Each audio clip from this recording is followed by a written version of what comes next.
Hello friends, welcome to our channel tutorial help course for English.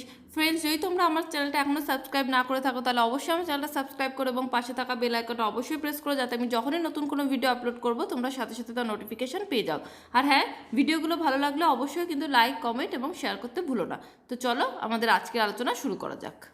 আজকে আমরা present ইনডেফিনিটের negative sentence এবং interrogative sentence নিয়ে যে voice change হয় সেটাই আলোচনা করব।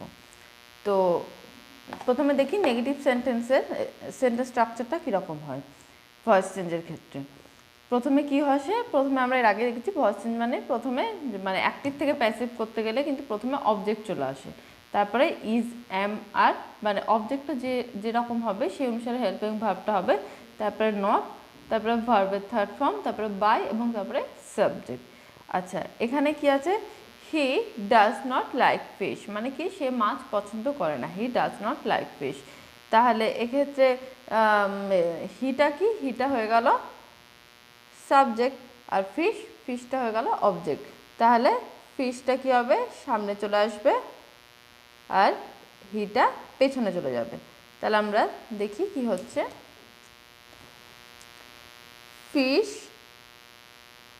ফিশের পরে কি বসবে? ফিশের পরে অবশ্যই ইজ বসবে। তাহলে ফিশ ইজ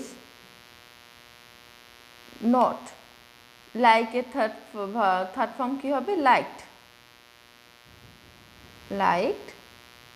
বাই হি থাকলে কি হয়? হিম। তাহলে fish is not liked by him. তারপরটা কি? My mother does not take tea, আমার মা চা খান না। তাহলে মাই মাদারটা হয়ে যাচ্ছে সাবজেক্ট, টিটা কি? অবজেক্ট। তাহলে যখনই প্যাসিভে করা হবে তাহলে কি হবে? টিটা আগে এসে যাবে। তাহলে টি এর পরে কি বসবে? অবশ্যই ইজ বসবে। Is not. টেকের থার্ড ফর্ম কি হবে? টেকেন।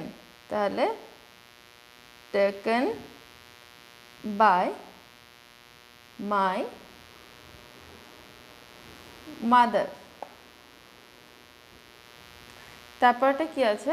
তারপরটা হচ্ছে you do not play cricket. তাহলে ইউটা হয়ে যাচ্ছে কি? ইউটা হয়ে যাচ্ছে সাবজেক্ট, ক্রিকেটটা অবজেক্ট। তাহলে ক্রিকেট যদি সামনে চলে আসে, প্যাসিভ যখন করা হচ্ছে তাহলে কি হবে? ক্রিকেট যদি সামনে চলে আসে, cricket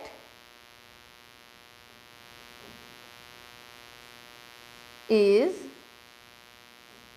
not played, third form played by you. ঠিক আছে, এরপর আমরা দেখি ইন্টারোগেটিভ সেন্টেন্স মানে প্রশ্নবোধক বাক্য। প্রশ্নবোধক বাক্যের ক্ষেত্রে আমরা কি দেখেছি? হেল্পিং ভার্বটা সবসময় কিন্তু আগে চলে আসে। এখানেও তাই হবে, হেল্পিং ভার্বটা আগে চলে আসবে, তারপরে অবজেক্ট, তারপরে ভার্বের থার্ড ফর্ম, তারপরে বাই, তারপরে সাবজেক্ট। মানে ইন্টারোগেটিভ সেন্টেন্সকে প্রেজেন্ট ইনডেফিনিটের ইন্টারোগেটিভ সেন্টেন্সকে যখনই প্যাসিভে করা হবে তখন তার স্ট্রাকচারটা কিন্তু এরকম হবে। তাহলে কি আছে? Does he help his father, সে কি তার বাবাকে হেল্প করে? তাহলে হিটা হয়ে যাবে কি? হিটা হচ্ছে সাবজেক্ট, হিজ ফাদার এটা হয়ে যাচ্ছে অবজেক্ট। তাহলে এক্ষেত্রে কী হবে? ডাজটা দেখো সামনে আসে, তাহলে এক্ষেত্রে কী হবে? হিজ ফাদারটা থার্ড পারসন সিঙ্গুলার ফর্ম, এই জন্য ইজ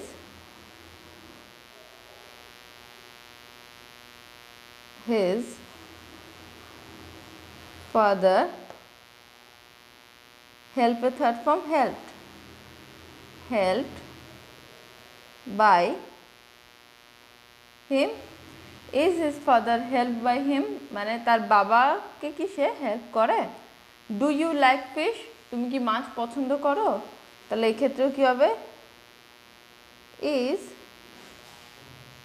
ফিশ লাইকের third form liked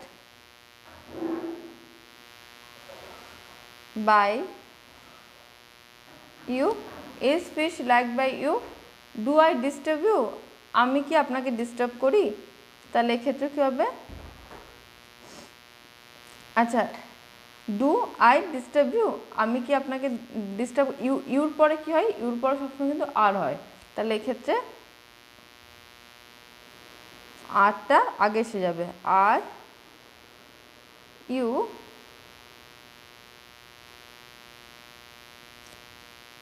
disturbed by me, are you disturbed by me. তো আজকে আমাদের ভিডিও এখানে শেষ হলো। Thank you very much for watching this video.